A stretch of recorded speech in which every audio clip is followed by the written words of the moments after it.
epístola a los Romanos, capítulo 13, del versículo 8 hasta el 10, va a ser el texto del día de hoy. Romanos 13, del 8 al 10, vamos a leer y luego vamos a orar. Lea conmigo ahí 13, 8 al 10 de Romanos. No debáis a nadie nada, sino el amaros unos a otros, porque el que ama al prójimo ha cumplido la ley. Porque no adulterarás, no matarás, no hurtarás, no dirás falso testimonio, no codiciarás. Y cualquier otro mandamiento en esta sentencia se resume. Amarás a tu prójimo como a ti mismo. El amor no hace mal al prójimo, así que el cumplimiento de la ley es el amor. Oremos. Bendito Señor, te damos gracias por tu palabra preciosa que va a ser predicada, que pueda darnos entendimiento para comprender las verdades que están en este texto, poder entenderlas, Señor, asimilarlas, confiar en ellas y a través de eso poder ponerlas en práctica en nuestra vida para nuestro aprovechamiento personal. Guíanos, danos entendimiento y luz, en el nombre de Jesús. Amén. El título del sermón es Amar, sentimiento o deber. Creo que es habitual para todos haber oído a lo largo de la historia a muchas personas famosas en el mundo hablar acerca del amor. Desde filósofos, pasando por artistas y escritores, entre otros, se han animado a buscar maneras de expresar y dar definiciones u opiniones acerca de qué es realmente amar o cómo se ve esto. El famoso dramaturgo William Shakespeare dijo que el amor de los jóvenes en verdad no está en su corazón, sino más bien en sus ojos. Y también en otra ocasión expresó el amor es un humo hecho con el vapor de los suspiros. Julio Cortázar, un escritor famoso, afirmó que las palabras nunca alcanzan cuando lo que hay que decir desborda el alma. El cantante famoso, ya fallecido, John Lennon, manifestó que el amor es una flor que debes dejar crecer. Y luego compuso junto a su banda, los Beatles, una canción titulada Todo lo que necesitas es amor. El famoso poeta y escritor francés Voltaire indicó que el amor es la más fuerte de las pasiones porque ataca al mismo tiempo a la cabeza, al cuerpo y al corazón. Y la reconocida artista Frida Kahlo afirmó, te necesito tanto que me duele el corazón. Es interesante que en muchas de estas frases y muchas otras que hubiera podido seguir buscando ejemplos, estuve buscando y había un montón más, se nota con claridad el énfasis que la cultura en los últimos siglos le ha puesto cuando habla acerca de amar a otros, a las emociones o a los sentimientos, y casi nada en cuanto a que sea una responsabilidad. De hecho, a muchos, incluso probablemente a algunos de estos autores, hasta tildarían de aberrante considerarlo de ese modo, como una responsabilidad. Y no digo que sea incorrecto desprender al amor de los sentimientos, pero aunque haya muchos que reconozcan que hay obligaciones en respetar, en ser fiel, en cuidar a otros, son pocos actualmente los que piensan que puede haber cierto grado de obligación a la hora de amar. No suena como muy cercano el amor o el amar a una obligación. Algunos dicen, ¿no? El amor o el deber, mejor dicho, mata el amor. Es porque asociar el concepto de amar a otros con un deber poco se emparenta con la idea esta de resumir al amor como, algunos dicen, ¿no? Mariposas en la panza, como a veces se dice que el amor se siente. Pero cuando vemos en la Biblia que el amar se relaciona básicamente con un mandamiento y no con una emoción, es más difícil aceptar eso porque, como dice un predicador, es más fácil entusiasmarse que obedecer. Es mucho más fácil ponderar el amor que vivir conforme a él. Pero ciertamente es claro en las Escrituras que el acto de amar de una forma sacrificial a otros no tiene que ver tanto o principalmente con el sentirlo, sino mucho más con la voluntad en practicarlo. ¿Por qué menciono todo esto? Bueno, porque justamente es con lo que nos encontramos en este texto, en el que acabamos de leer. Vamos a notar que se habla de deudas, que se habla de mandamientos, que se habla de ley, y todos en clara relación con el amor, algo que probablemente desconcertaría a muchos sentimentalistas, ¿no? Como que les parecería que no va como para un lindo poema de amor hablar de ley, de deudas y de mandamientos. Por eso vamos a definir que en cuanto al acto de amar, en la cosmovisión bíblica, que es la que verdaderamente cuenta, no se piensa tanto en tener ganas de amar, sino en la obediencia a este requisito esencial en la nueva vida del cristiano. El cristiano verdadero es responsable de amar. ¿Por qué? Porque es lo que el Señor requiere de su vida. Y como ya el cristiano no vive para sí mismo, sino para aquel que lo salvó, entonces busca cumplir con lo que Él le manda hacer. Y porque también, en definitiva, esto es parte o un reflejo claro de su nueva vida en Cristo, amar a los demás como Cristo le manda. Así que te animo a seguirme con atención esta tarde, porque considero que este sermón puede ser de mucha edificación para nuestras vidas. El tema del sermón es el siguiente: de acuerdo a su nueva vida en Cristo, los creyentes tienen el deber de amar a los demás. Ese es el tema. De acuerdo a su nueva vida en Cristo, los creyentes tienen el deber de amar a los demás. ¿Por qué? Bueno, el texto presenta 3 razones que son las que vamos a ver en esta tarde. La primera de las razones es porque así cumplen con la ley. Versículo 8. El texto comienza en sintonía con el desarrollo de estos capítulos finales de la epístola y vinculado además con las últimas palabras de la sección anterior de esta carta. Dice versículo 8, lea nuevamente conmigo la primera parte, dice: no debáis a nadie en nada, sino el amaros unos a otros. ¿De qué se trata esta conexión? Bueno, en el comienzo del capítulo 12 se nos menciona, es importante que veamos un poquito el contexto, se nos menciona que a partir de lo que Cristo ha hecho por los pecadores que ha salvado, es que se espera un cambio evidente en estos pecadores redimidos, en su modo de andar, lo cual trae aparejado el hecho de presentar sus vidas como una ofrenda al Señor, como un sacrificio a Él. Capítulo 12, versículo 1 es como una bisagra en la epístola, donde empieza toda una sección práctica que arranca con esta idea de así que, hermanos. Así que está hablando de todo lo que vine diciendo anteriormente, ¿no? A partir de todo lo que les he contado acerca de lo que Cristo ha hecho por ustedes, por cada uno de aquellos que ha salvado, lo que el Evangelio presenta, bueno, os ruego por las misericordias de Dios que presentéis vuestros cuerpos en sacrificio vivo, santo, agradable a Dios, que es vuestro culto racional. El hecho de que se presente como ofrenda, no como algo que aporte a su salvación, la cual, como Pablo viene enseñando en esta epístola, procede enteramente de Dios, sino como una respuesta lógica, racional, a lo que ahora son. Ahora, ¿cómo se logra eso? ¿Cómo el pecador que ha sido redimido por Dios puede presentar su vida en sacrificio vivo, agradable, santo, que es vuestro culto racional? Bueno, en parte, como vemos aquí en el texto en continuación, en el capítulo 12, cambiando su manera de pensar para moldarse enteramente a la voluntad de aquel que justamente lo salvó. Capítulo 12, versículo 2, da esa clave, dice: no os conforméis a este siglo, sino transformaos por medio de la renovación de vuestro entendimiento, para que comprobéis cuál sea la buena voluntad de Dios, agradable y perfecta. Ahora, es a partir de ese concepto que se va desarrollando todo ese capítulo 12 y que desemboca también en este, dando un montón de cuestiones que tienen que ver de renovar el entendimiento para comprender entonces cuál es la voluntad de Dios y poder ahora moldarnos a su voluntad de acuerdo a lo que Él ha hecho por nosotros y para entonces de ese modo presentar nuestras vidas en sacrificio vivo, agradable y santo, ¿no? Como decía el versículo 1. Ahora, entre todos los asuntos mencionados en esos capítulos, en el pasaje anterior, como recién decía, capítulo 13 al comienzo, se encuentra el tema de que de acuerdo a su nueva vida en Cristo, el creyente debe someterse a las autoridades civiles, a las autoridades que están sobre él, que han sido puestas por Dios. En ese texto usted puede ver ahí, va a encontrar 5 razones de por qué deben hacerlo.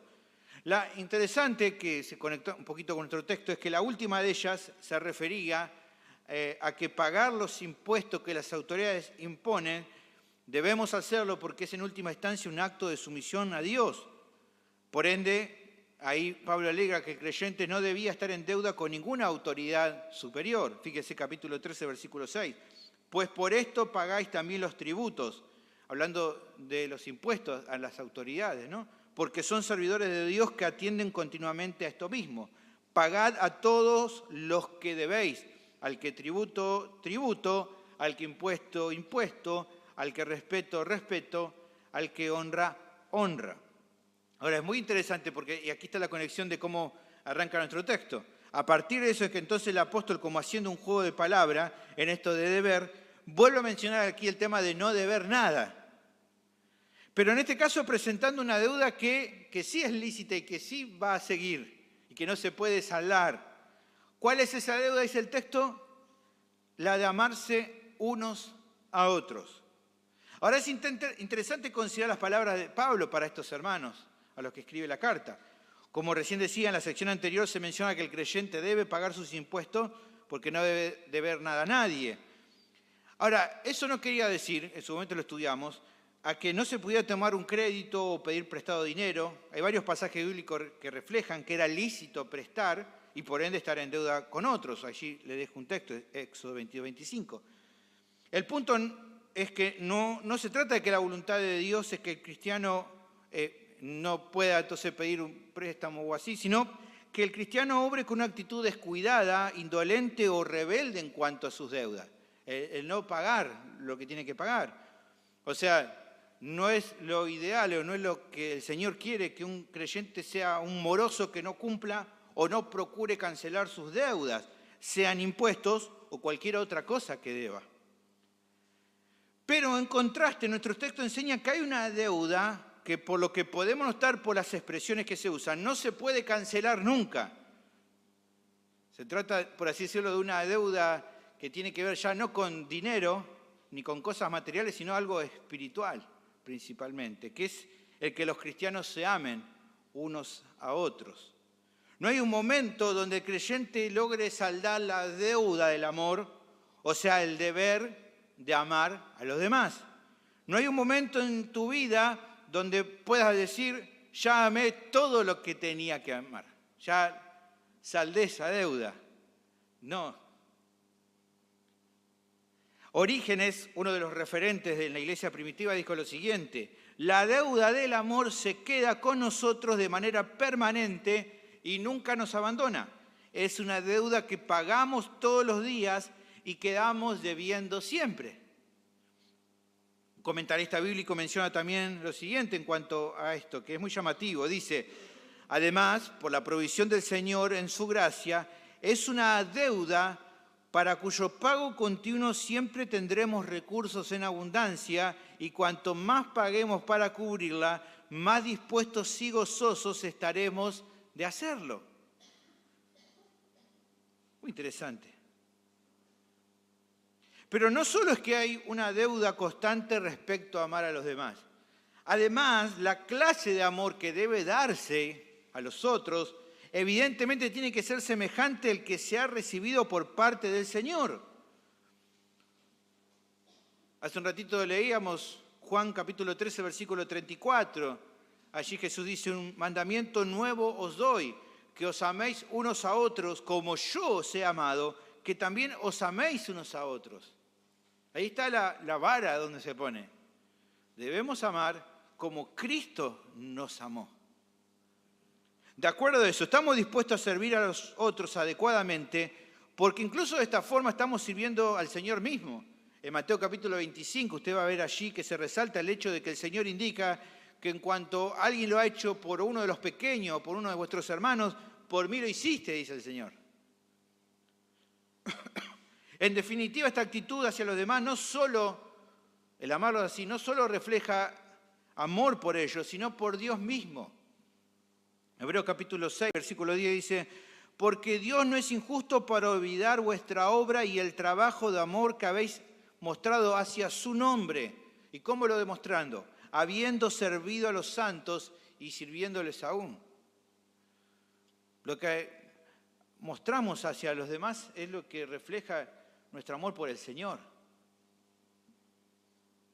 Estos conceptos se ven reflejados en toda la enseñanza del Nuevo Testamento. El apóstol Juan recalcó la importancia de amar a los hermanos. En 1 Juan, capítulo 4, versículo 7, dice, amados, amémonos unos a otros, porque el amor es de Dios.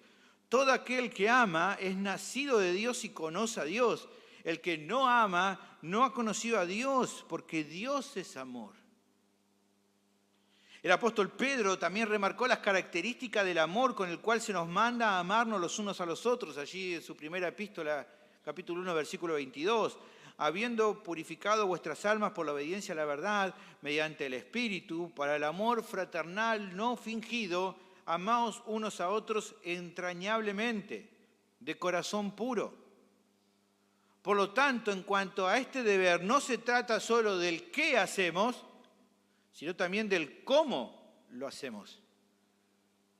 Hay un claro compromiso que tenemos de amarnos de verdad los unos a los otros. Allí en Colosenses capítulo 3, versículo 12 dice: vestidos pues como escogidos de Dios, santos y amados, de entrañable misericordia, de benignidad, de humildad, de mansedumbre, de paciencia, soportándoos unos a otros y perdonándoos unos a otros si alguno tuviere queja contra otro, de la manera que Cristo os perdonó, así también hacedlo vosotros. Y sobre todas estas cosas, vestíos de amor, que es el vínculo perfecto. Así que en virtud de esto se entiende de que no son agradables a Dios copias falsificadas, diluidas, que no tienen nada que ver con el amor que Él exige. Amar a los otros con un amor fingido, tal como Pablo menciona en esta misma carta, capítulo 12, versículo 9, o un amor de la boca para afuera, no es cumplir con la deuda de amar que Pablo está hablando aquí. El apóstol Juan en su primera carta, también capítulo 3, versículo 18, decía: hijitos míos, no amemos de palabra ni de lengua, sino de hecho y en verdad. Solo entonces un amor genuino es aceptable para ir saldando, por así decirlo, esta deuda constante. Ahora, luego de explicar el mandato principal de esta sección, el texto a continuación da uno de los motivos de por qué es necesario cumplir con este deber. Dice el texto, el resto del versículo 8, porque el que ama al prójimo ha cumplido la ley. Esta es una razón, el por qué allí. ¿Qué significa esto? Bueno, hagamos un repaso acerca del propósito de la ley, porque nos va a ayudar a comprender el concepto que el apóstol está enseñando en esta porción. Es claro por lo que el mismo Pablo explicó en esta epístola que la ley no fue pensada, no fue dada para salvar al pecador a través de obedecerla. Nadie puede recibir la justificación por medio de la obediencia a los mandamientos de Dios, porque todos nos quedamos cortos en cuanto a eso. El apóstol dejó bien en claro que el perdón de los pecados solo por medio de la fe en Jesús. En esta misma carta a los Romanos, capítulo 3, versículo 28, dice: concluimos pues que el hombre es justificado por fe sin las obras de la ley. Lo que está diciendo es sin tener que tratar de lograrlo a través de obedecer los mandatos de la ley o de cumplir las obras que la ley demanda. De acuerdo a esto es evidente que la ley de Dios en cuanto a la salvación, como dijimos, no justifica a nadie, sino que la meta es revelar la bancarrota espiritual de cada ser humano y la necesidad de que cada uno de ellos tiene de un Salvador como Cristo. La ley muestra los pecadores que somos y muestra que no nos podemos salvar. En Gálatas capítulo 3, versículo 24 dice: de manera que la ley ha sido nuestro ayo para llevarnos a Cristo. ¿Para qué? A fin de que fuésemos justificados por la fe. Pero, aunque esto es cierto, la ley también se dio con otro propósito. ¿Con cuál? Para regular la relación entre Dios y su pueblo.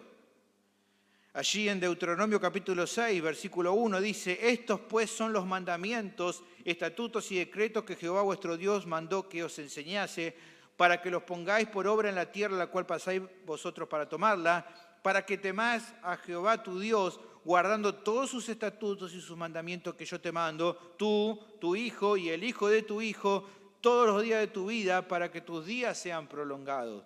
Oye pues, oh Israel, y cuida de ponerlos por obra, para que te vaya bien en la tierra que fluye leche y miel, y os multipliquéis como te ha dicho Jehová, el Dios de tus padres. Como Dios es santo, se requería que su pueblo se relacionara de una manera adecuada con aquella santidad que Él tiene. Bueno, tomando en cuenta esta verdad, es que considero que lo que esta sección menciona se relaciona justamente con esta idea. Si en la ley se revela el carácter de Dios, o sea, lo que a Él le agrada, lo que a Él no le agrada, en los mandamientos expuestos en las Escrituras, el creyente aprenda a andar de acuerdo a su voluntad. Por ende, es entonces que obedecer el compromiso de amar al prójimo de una forma sincera, como dice aquí el texto, cumple la ley, ya que cuando el creyente ama de esta manera, está cumpliendo de manera general con los lineamientos requeridos por Dios en su ley. Ahora la pregunta que nos podemos hacer, ¿quiere decir que si solo cumplo con este mandamiento ya está? ¿Cumplí con todo? No, no se trata de eso. Hay otros mandamientos de los unos a los otros que son también importantes, sino que lo que hace este mandamiento en particular es darnos la base fundamental sobre la que descansan otros mandamientos de la ley. Es como parte de la estructura central que da forma y sostiene a todo un edificio. Si quitamos el deber del amor de la ecuación, muchas de las demás obligaciones van a quedar incompletas. Y esto es tan así que incluso grandes acciones u obras que el creyente puede llegar a realizar, si son hechas sin amor, la Biblia asegura que no sirven de nada. Y que por ende, evidentemente, no sirven de nada porque no son de agrado para Dios. Pablo esto lo explica utilizando un lenguaje hiperbólico para mostrar qué tanto uno podría hacer cosas y qué tanto eso podrían servir si no son hechas con amor. Fíjese, usted sabe, capítulo 13 de 1 Corintios dice, si yo hablase lenguas humanas y angélicas y no tengo amor, vengo a ser como metal que resuena o címbalo que retiñe.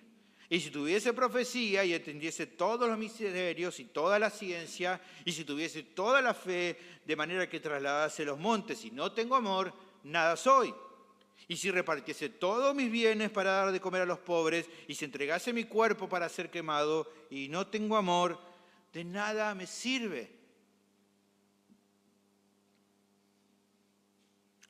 Fue Jesús mismo el que lo dejó bien en claro, es amar al prójimo, uno de los dos mandamientos del cual dependen toda la ley y los profetas. Allí en Mateo capítulo 22, versículo 37, Jesús habla y le dice, amarás al Señor tu Dios con todo tu corazón y con toda tu alma y con toda tu mente. Este es el primero y grande mandamiento. Y el segundo es semejante, amarás a tu prójimo como a ti mismo. De estos dos mandamientos depende toda la ley y los profetas. Por tanto, en cumplir en obediencia al deber de amar a los otros, se está cumpliendo entonces con la voluntad del Señor. Esta es la primera razón que el texto presenta de por qué los creyentes, de acuerdo a su nueva vida en Cristo, tienen el deber de amar a los demás. ¿Por qué? Porque así cumplen con la ley. Ahora, creo que es necesario pensar un poco si de alguna manera esta enseñanza servía para tratar algún tema específico en la iglesia en Roma. Como usted sabe, lo hemos hablado cuando en su momento has predicado toda esta epístola, el apóstol no conocía personalmente a esta iglesia local, no la había fundado él, pero él estaba pensando ir a visitarlos. Pero así todo, por lo que se menciona más adelante en esta carta, de algún modo le habían llegado informes probablemente de ciertos problemas que estaban atravesando. Pareciera que puntualmente había una tensión entre los miembros de origen gentil y los de origen judío en cuanto a las costumbres de unos y de otros, en el cual se querían imponer como mutuamente sus propias tradiciones. Y los otros no querían saber nada justamente con hacerles caso. Fíjese allí, capítulo 14, versículo 1, dice, recibid al débil en la fe, pero no para contender sobre opiniones. Y aquí hay parte de la tensión, porque uno cree que se ha de comer todo, otro que es débil come legumbres. Y bueno, Pablo dice, el que come no menosprecia al que no come, y el que no come no juzga al que come, porque Dios le ha recibido. No era un tanto un tema de gente que le gustaba asado y gente que era vegetariana, no ese es el problema. Aquí que a uno le gusta legumbre, el otro quiere comer de todo, no. Eran cuestiones de las dietas que tenían, de acuerdo al contexto de donde provenían, que hacía generar esta tensión, y Pablo dice, bueno, tranquilo, y bueno, no vamos a desarrollar este texto. En ese mismo capítulo, más adelante, Pablo va a tratar con detalle este tema. Pero es claro que lo que se remarca en este pasaje en el que nosotros estamos estudiando le da sentido a la manera en cómo va a resolver esta tensión. Si todos los cristianos se mantenían obedientes a este mandamiento de amar a los demás, era más que seguro que el problema se iba a arreglar de una manera que glorifique a Dios. Porque el amor los iba a impulsar a pensar primero en los demás, en cuidarlos, respetarlos. E incluso llegado el momento hasta limitar, hasta en cierta medida, su propia libertad cristiana por amor al hermano más débil. Solo cuando un creyente se compromete de verdad a amar a los otros, es que además entonces cumplir con todos los mandamientos bíblicos de uno a los otros se hace más sencillo, sea cual sea ese mandamiento, porque el amor es el que le da base entonces. Pero sobre todo, no tenían excusa para no prestar atención a esto, porque fruto de su nueva vida en Cristo es que pueden andar conforme a la ley de Dios, dejando de lado incluso los resquemores o los prejuicios hacia los demás. Allí en Efesios capítulo 2, versículo 13, Pablo habla y dice, pero ahora en Cristo Jesús, en esta nueva vida, vosotros que en otro tiempo estabais lejos, está hablando de los gentiles, habéis sido hechos cercanos por la sangre de Cristo, porque Él es nuestra paz, que de ambos pueblos hizo uno, derribando la pared intermedia de separación, aboliendo en su carne las enemistades, la ley de los mandamientos expresada en ordenanzas, para crear en sí mismo de los dos un solo y nuevo hombre, haciendo la paz, y mediante la cruz reconciliar con Dios a ambos en un solo cuerpo, matando en ella las enemistades. Y vino y anunció las buenas nuevas de paz a vosotros, que estabais lejos, y a los que estaban cerca, porque por medio de él los unos y los otros tenemos entrada por un mismo espíritu al Padre. Así que ya no soy extranjero ni advenedizo, sino conciudadano de los santos y miembro de la familia de Dios, edificado sobre el fundamento. Bueno, el punto aquí es, podía antes haber, cuando estaban lejos de Cristo, y tener cierto desapego hacia las costumbres, o hacia la manera de vivir que tenían los judíos, pero ahora todo eso ya está, se acabó, porque en Cristo son un mismo pueblo. En la cruz mata toda clase de enemistad, de resquemor hacia el otro, porque en Cristo somos uno. Independientemente de la procedencia, del contexto que vengamos, cultural, social, nacional, político, no importa. Ahora somos uno en Cristo y nos amamos y nos recibimos unos a otros en amor. Sin lugar a duda, hermanos, que de alguna manera, similar a nuestro tiempo, es en el compromiso constante de cumplir con el deber de amar de forma genuina a los demás, que la iglesia local encontrará el sostén fundamental para crecer en paz y en edificación mutua. Quizá no tengamos el mismo problema que la iglesia en Roma, de tener problemas o cuestiones que tengan que ver con fiestas judías o no judías, o tipo de dietas o no dietas. No importa.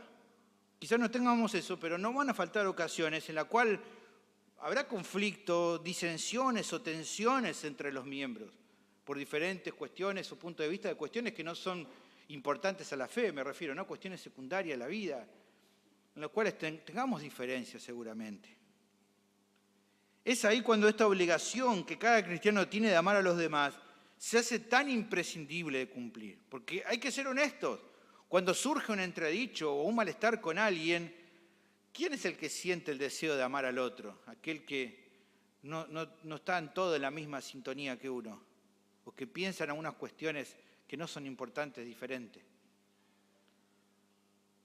Bueno, es ahí donde se requiere no sentirlo, sino obedecer.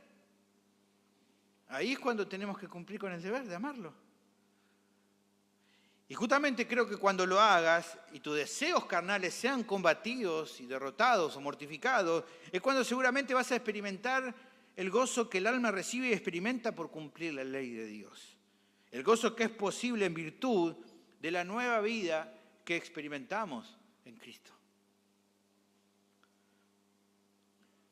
La segunda razón por qué debemos cumplir con esta deuda, este deber de amar a los demás, es porque en este deber se resumen los mandamientos de la ley. El pasaje prosigue con más explicaciones acerca de por qué es tan importante el cumplir con el mandato de amar a los demás. Dice versículo 9, porque no adulterarás, no matarás, no hurtarás, no dirás falso testimonio, no codiciarás, y cualquier otro mandamiento en esta sentencia se resume: amarás a tu prójimo como a ti mismo. El apóstol en la sección anterior remarcaba que en amar a los demás se cumplía toda la ley. Como expresaba, eso no significa que amar descarta el resto de los mandatos, sino que le da la base. Lo que hace Pablo en esta sección es agregar algo más respecto de la relación entre los mandamientos de la ley y el deber de amarnos los unos a los otros. ¿Qué es lo adicional? Bueno, que en amarnos de este modo no solo está o se nota el cumplimiento de la ley, sino que es el resumen de ella también. Ahora, ¿qué significa esto? Bueno, así como notamos que es la base de todos los mandamientos, el amor al prójimo es también el resumen o la recapitulación de todos ellos. Es como el manojo que ata a las espigas. Es como un marco que encuadra a todos los requerimientos de los unos a los otros. Si los mandamientos de unos a otros fueran como arroyos en una montaña, es en este lago del amor al prójimo donde ellos desembocan y del cual estos arroyos se vuelven a nutrir como un círculo virtuoso.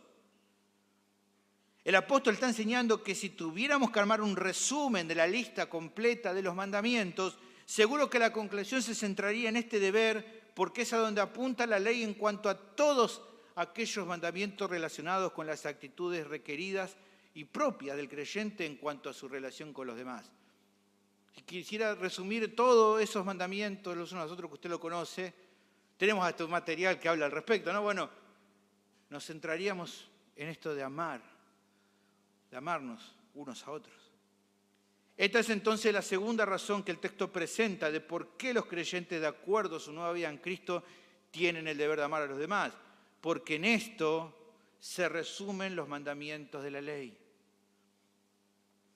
Lo que hace el apóstol por medio de este pasaje es dar algunos ejemplos de esta relación entre amar de verdad a los demás y los mandamientos de la ley. Podemos, algunos tal vez, tocarlos así brevemente. Allí dice, por ejemplo, no cometerás adulterio, o sea, quien procura vivir en un amor genuino será fiel al pacto matrimonial y velará por guardar la pureza conyugal. No va a corromper su relación con su cónyuge entregando su cuerpo a otras personas.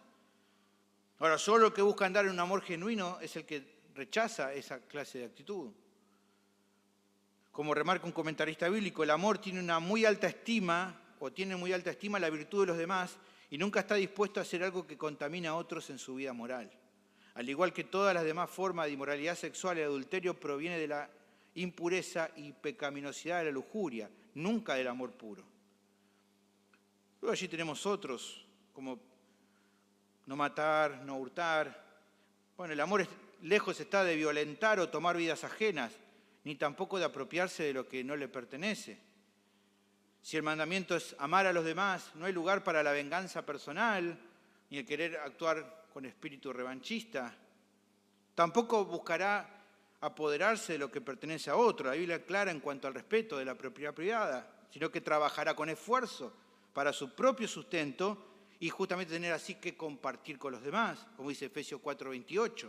El que hurtaba, no hurte más, sino trabaje haciendo con sus manos lo que es bueno para que tenga que compartir con el que padece necesidad. Luego, no dar falsos testimonios, no mentir, y el texto también es claro en esto de hablar la verdad en amor. La siguiente mención también es respecto a que el amor nos lleva a guardarnos de no codiciar tampoco de manera pecaminosa.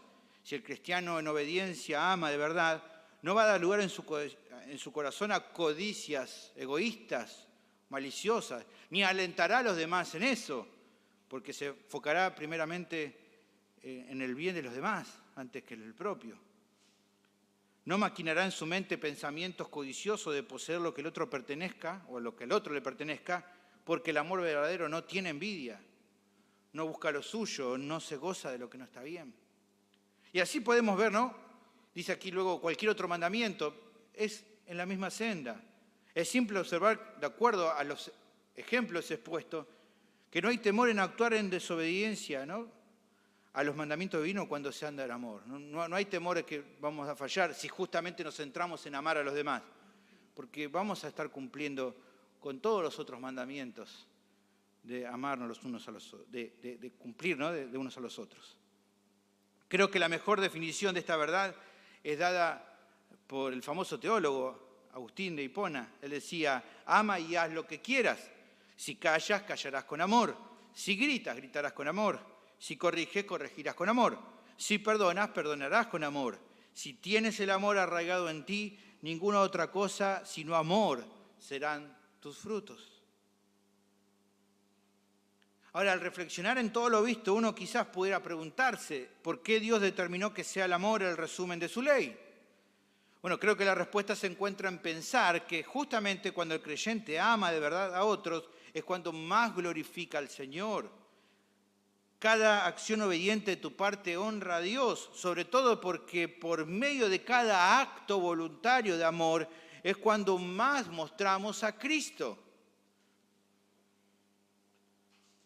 Es cuando más reflejamos el carácter de Dios. Es por amor que el Padre envió a su Hijo al mundo, como dice Juan 3:16. Es fruto del amor que Él tuvo por la humanidad caída, en que siendo pecadores, Cristo murió por nosotros, como dice Romanos 5:8, hace un rato leímos, mas Dios muestra su amor para con nosotros, en que siendo aún pecadores, Cristo murió por nosotros. El amor de Jesús es tan grande por los suyos, que dice la Biblia allí en Juan 13:1, que los amó hasta el fin. Y cuando dio su directiva a los apóstoles, fíjense allí en Juan 13:35, el mismo Señor dijo que por sobre todas las cosas el mundo va a conocer, va a entender que somos sus discípulos al ver ¿qué cosa? Que nos amamos los unos a los otros. Dice, en esto conocerán todos que sois mis discípulos, si tuviereis amor los unos con los otros. Así que tu oración debiera ser que la iglesia local cada día más pueda cumplir con el mandato de amar a los demás. Pero no solo te quedes en orar, tu práctica regular también debería ser enfocarte en amar a tus hermanos de corazón, porque esa es la voluntad de Dios para tu vida. Y porque justamente es un fruto esperable de tu nueva vida en Cristo, el amar a los demás. Finalmente, la tercera razón que el texto presenta es porque así evitan hacerle mal a los demás, en cumplir el deber de amar. El pasaje finaliza remarcando otro aspecto importante en cuanto a la relación del mandamiento de amar en virtud de las relaciones de los creyentes con los demás. El amor no hace mal al prójimo, así que el cumplimiento de la ley es el amor. ¿Qué es lo que Pablo está remarcando en esta parte a sus oyentes? Algo que queda muy en claro en cuanto a los mandamientos mencionados en la sección anterior, que cuando uno obra en obediencia, amando a los demás, no dará ocasión a actitudes pecaminosas que sean un prejuicio, o mejor dicho, un perjuicio para otros. Si el cristiano ama, no va a adulterar, no va a apropiarse de lo que no es suyo y le pertenece a otro, no va a tratar con violencia desmedida a los demás, no va a mentir, no va a codiciar pecaminosamente lo que otro tiene, y así con cada uno de los otros mandamientos. En conclusión, no vas a perjudicar ni provocar un mal al prójimo si cumplís con el compromiso de amarlo de manera genuina. Esta es la tercera razón de por qué los creyentes, de acuerdo a su nueva vida en Cristo, tienen el deber de amar a los demás, porque así evitan hacerles mal. Si prestamos atención a lo que el apóstol hace al final, es volver a utilizar la misma frase con la que comenzó en el versículo 8. Si el amor no hace nada malo al prójimo, entonces dice nuevamente, el cumplimiento de la ley es el amor. ¿Por qué la usa? Bueno, al comienzo servía para enfatizar que la base sobre la cual descansan todos los mandatos es el deber del amor. Pero aquí quiere explicar otro concepto importante. Ya vimos que la ley fue dada como un medio para regular la relación del hombre con Dios. O sea, el comprender qué cosas a Él le agradan y cuáles no, para entonces hacer las cosas de acuerdo a su voluntad.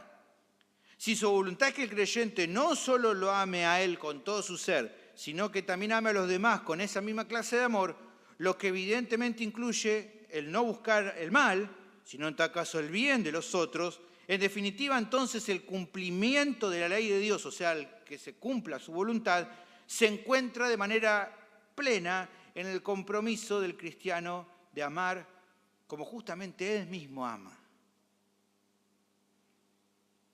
Si la ley nos muestra el carácter de Dios y la ley nos pide que amemos a los otros, es porque justamente Él es un Dios de amor. Es coherente el pedido con su carácter.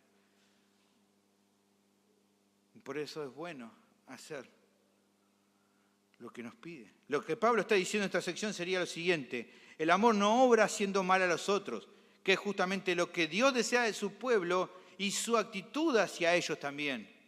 Así que su ley se cumple cuando el creyente obedece el deber de amar.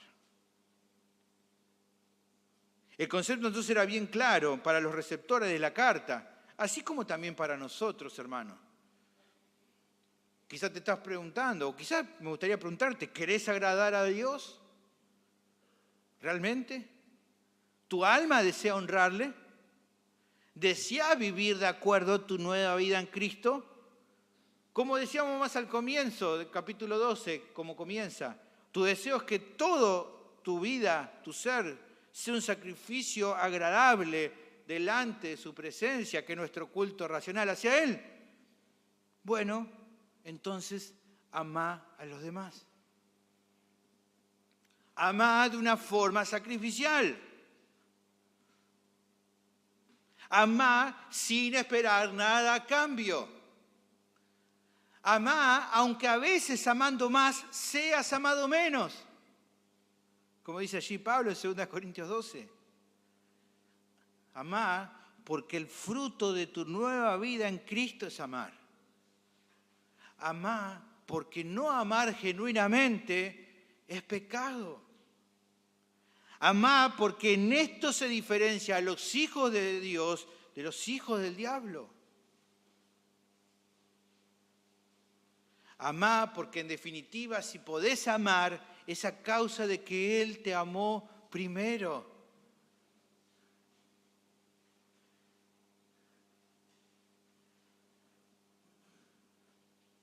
Amá porque si Él te amó y entregó su vida por vos, vos también tenés que hacer lo mismo por tus hermanos.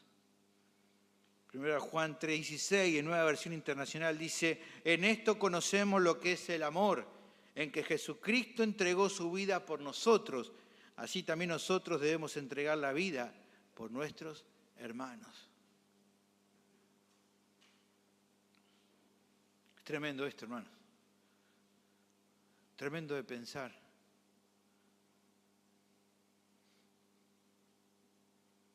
Hay algo más que se puede observar en todo lo visto. No es casual que el pasaje arranque hablando de la importancia de amarse unos a otros, pero que luego se utiliza aquí la idea de amar al prójimo. Ahora, ¿por qué se hace esto?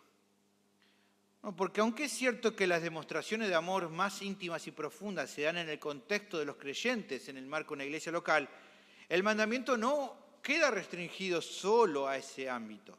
Se expande a la relación con las personas, incluidas aquellas que nos desprecian o nos maltratan. Aunque mayormente el amor es mostrado por la familia de la fe, eso no obliga a la eliminación de amar incluso, como dijo Jesús, hasta a nuestros enemigos. Pablo se explaza en ello en el capítulo 12 de Romanos y como que va avanzando mostrando diferentes personas con las que nos relacionamos para entender cómo funciona esto. Dice: el amor sea sin fingimiento, versículo 9, capítulo 12. Aborrecé lo malo, seguí lo bueno. Amá los unos a los otros con amor fraternal. En cuanto a honra, prefiriéndoos los unos a los otros. Esto parece mucho más vinculado con nuestros hermanos, por eso habla aquí de un amor fraternal. Pero en el versículo 14 parece que ya no habla tanto de hermanos, porque dice: bendecid a los que os persiguen. Un hermano no persigue a otro, no sería, pero también muestra o se pide que amemos a personas. Bendecid y no maldigáis. Y luego versículo 19 dice: no os vengáis vosotros mismos, amados míos, sino dejad lugar a la ira de Dios, porque escrito está: mía es la venganza, yo pagaré, dice el Señor. Así que si tu enemigo tuviere hambre, dale de comer. Si tuviere sed, dale de beber. Pues haciendo esto, ascuas de fuego montonarás sobre su cabeza. No seas vencido de lo malo, sino vence con el bien el mal. Cuando el Señor se le preguntó hasta dónde llegaba la responsabilidad de amar, Él presentó la famosa parábola del samaritano que tuvo misericordia, para enseñar que el prójimo no es solo aquella persona que nos cae bien o que puede mostrar un amor recíproco, sino todo aquel que requiere ayuda. Cuando Jesús le preguntó al líder religioso quién a su parecer había mostrado que era realmente el prójimo del que había sido violentado, ante la respuesta de este líder, que fue el que actuó haciendo bien, La conclusión de Jesús fue clara entonces, le dice, anda y haz tú lo mismo.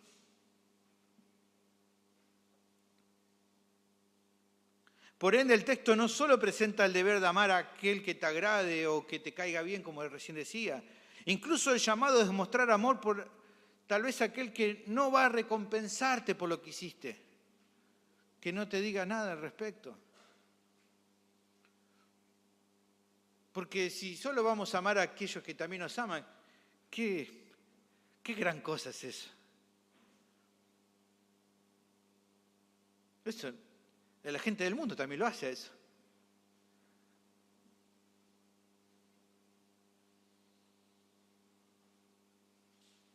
El llamado es a mostrar amor, como decía, por tal vez personas que no te lo van a recompensar. ¿Por qué? Bueno, porque el Señor promete que Dios va a honrar eso. Por otra parte, creo que a partir de todo lo visto es importante dejar de lado, como hablaba más al comienzo, aquellas ideas nacidas en nuestra cultura que van en contra de la enseñanza bíblica. En particular las que afirman de que el amar a otros depende principalmente de lo que sintamos por esa persona o de que tal vez haya algo cautivante o que nos caiga bien en el otro. De acuerdo con lo que el texto nos ha mostrado, queda claro que el acto de amor en el cristiano nace de una disposición voluntaria de responder en obediencia al Señor y por medio del poder que Él le suministra. Allí no hay sentires, hay obligaciones. Allí no hay gusto, ganas, sino compromiso de obedecer al Señor. Por lo tanto, la complicación en cumplir este mandamiento no pasa por los demás. No, es que tal persona es muy difícil de amar, por eso no la amo. No. O, bueno, por la situación específica en la que te encuentres, no, pasa que uno sabe lo que está pasando a mi alrededor, o las dificultades que surjan. El problema central en lo que nos cuesta, en lo que muchas veces luchamos en no amar, es en nuestro propio corazón. Que a causa del pecado remanente todavía en ocasiones se resiste a amar a los demás. No es otra cosa. Es la lucha con tu orgullo, de lo demasiado que te amás a vos mismo. Hay algunas ideologías hoy que surgen que todo lo contrario, te dicen eso, ¿no? El problema que tengo es que no me amo demasiado a mí mismo, te dicen, ¿no? La gente, no, ojalá fuera ese problema. El problema es todo lo contrario, que nos amamos demasiado a nosotros mismos. Y por eso nos ponemos nosotros como prioridad. Algunos creen que tal vez le está faltando como una dosis extra de amor, ¿no? Yo cuando era chico iba a una iglesia y cantaba mucho esa canción, Señor, Señor, dame amor, decía. Y el problema no es que el Señor no me daba amor, el problema es que yo no quería amar a las personas, porque tenía que hacer morir mi pecado, ¿no? Y mi orgullo. Tremendo eso, cantaba, dame amor, dame humildad, ¿no? Y no, bueno, tenía que matar yo mi orgullo. Porque la realidad es que no necesitamos una dosis extra de amor. Todo lo que pertenece a la vida de la piedad ya nos ha sido suministrado por medio del Espíritu Santo. Romanos capítulo 5, versículo 5 dice, y la esperanza no avergüenza porque el amor de Dios ha sido derramado en nuestros corazones por el Espíritu Santo que nos fue dado. Y luego Pedro agrega en 2 Pedro 1:3, como todas las cosas que pertenecen a la vida y la piedad, nos han sido dadas por su divino poder, mediante el conocimiento de aquel que nos llamó por su gloria y excelencia.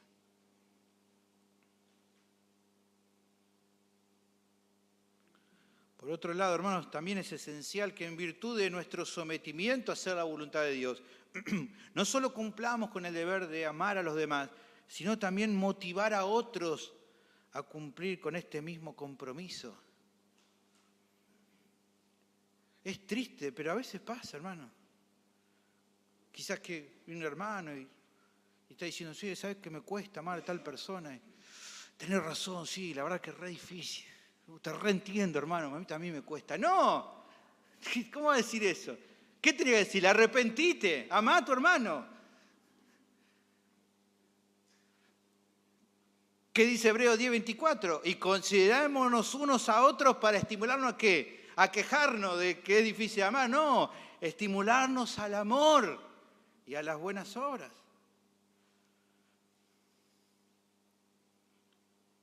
Pienso que otro concepto importante que también el texto nos da en esta tarde es que queda claro que la virtud por excelencia que debe crecer cada día en tu vida es el amor.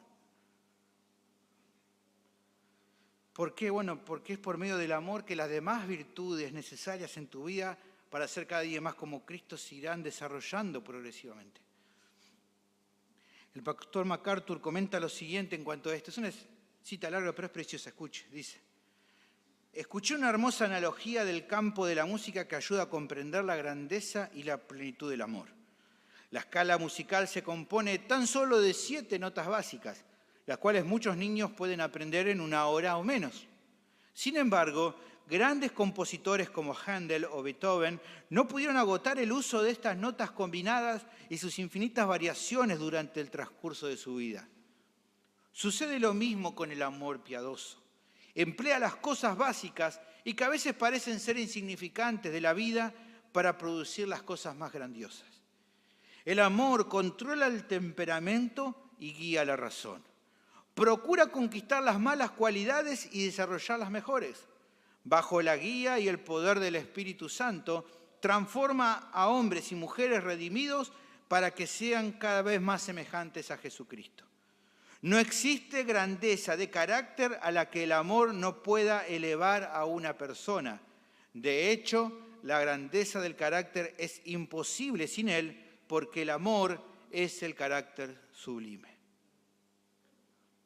El amor genuino debe permear cada obra que hagas para que entonces pueda ser de agrado para el Señor. Hace unos años atrás también alguien parafraseó 1 Corintios 13 de la siguiente manera. Escuche, si conozco el idioma a la perfección y lo hablo con un nativo y no tengo amor de Dios por ellos, nada soy. Si tengo diplomas y grados y conozco todos los métodos actualizados de estudio y exégesis y no tengo su toque de amor comprensivo, nada soy. Si soy capaz de discutir con éxito en contra de las religiones de la gente y hacerles ver como necios y carezco de un amor tierno y misericordioso, nada soy.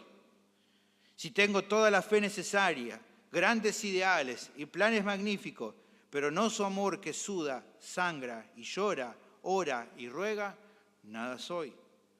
Si les entrego toda mi ropa y todo mi dinero, pero no tengo amor por ellos, nada soy. Si rindo todos mis proyectos, abandono hogar y amigos, hago los sacrificios de una carrera misionera y en medio de los rigores de la vida misionera me convierto en el hombre más austero del mundo, pero no tengo el amor que cede sus derechos, sus deleites y planes preciados, nada soy. La virtud ha dejado de emanar de mis entrañas. Si puedo curar toda índole de enfermedades y malestares, pero hiero corazones y vulnero sentimientos por carecer de amor que es afable, nada soy. Si puedo escribir artículos o publicar libros que ganan aplausos, pero soy un fracaso en traducir la palabra de la cruz en el lenguaje de su amor, nada soy. Hermanos queridos, procuremos cumplir con el deber de amar. Finalmente hay algo más que remarcar. Es el amor de Dios lo que en definitiva ha obrado en la vida de cada pecador. Fue su amor lo que conquistó el corazón de cada uno de los que ha recibido la salvación de su alma y el perdón de sus pecados.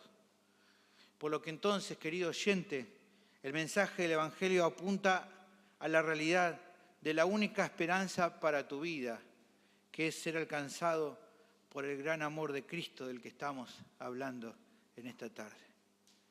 Es su misericordia la que puede librarte de la condenación eterna que tus pecados merecen. Es el sacrificio de Cristo en la cruz lo que revela el gran amor tan grande que Dios ha tenido por la humanidad. Y es de acuerdo a su amor y misericordia que todavía tiene paciencia con tu vida y por eso te llama que abandones tus pecados y te vuelvas a Él de todo corazón con fe. ¿Qué estás esperando, amigo, para rendirte al señorío de Cristo? Ya no hay tiempo que perder. No hay esperanza ni para tu vida ni para nadie fuera de Cristo. No hay obra o sacrificio que puedas ofrecer que te ponga a cuentas con Dios. Vení hoy al Salvador y poné toda tu confianza en Él. Dale la espalda a tu pecado, porque solo en Jesús hay perdón de pecados y vida eterna. Solo Él te puede reconciliar con Dios, porque de tal manera amó Dios al mundo que ha dado su Hijo unigénito para que todo aquel que en Él cree no se pierda, mas tenga vida eterna. Porque no envió Dios a su Hijo al mundo para condenar al mundo, sino para que el mundo sea salvo por Él. ¿Qué harás, querido oyente, ante esta verdad? Vení a Cristo, no esperes.